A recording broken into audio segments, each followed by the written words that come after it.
Hey everyone! Guess what just happened at the muddy track of the Preakness Stakes 2024?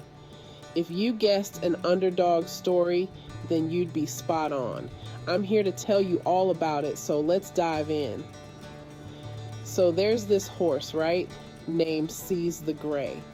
Not exactly the bookie's favorite, but definitely a crowd pleaser. And guess what?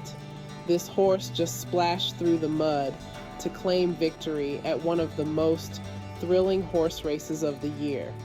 And when I say thrilling, I mean edge of your seat. Can you believe this kind of thrilling?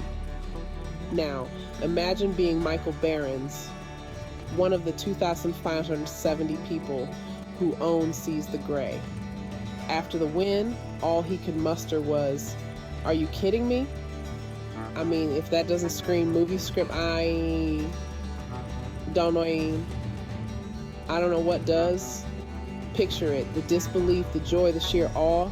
And believe me, it wasn't just Michael. The energy was infectious.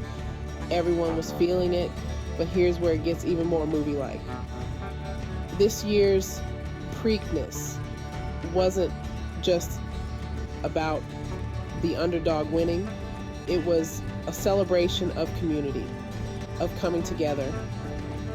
Maryland's Governor Wes Moore even chimed in with some big news about the future of the Preakness, keeping it in Baltimore with some hefty renovations on the horizon.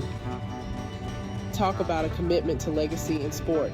Oh, and did I mention the mud? Because, oh boy, there was mud. It was like a scene from an action movie, only with horses. And while the mud added an extra layer of challenge, it clearly was no match for Seize the Gray and jockey Jaime Torres, who rode like the wind was at their back. So what's the takeaway here?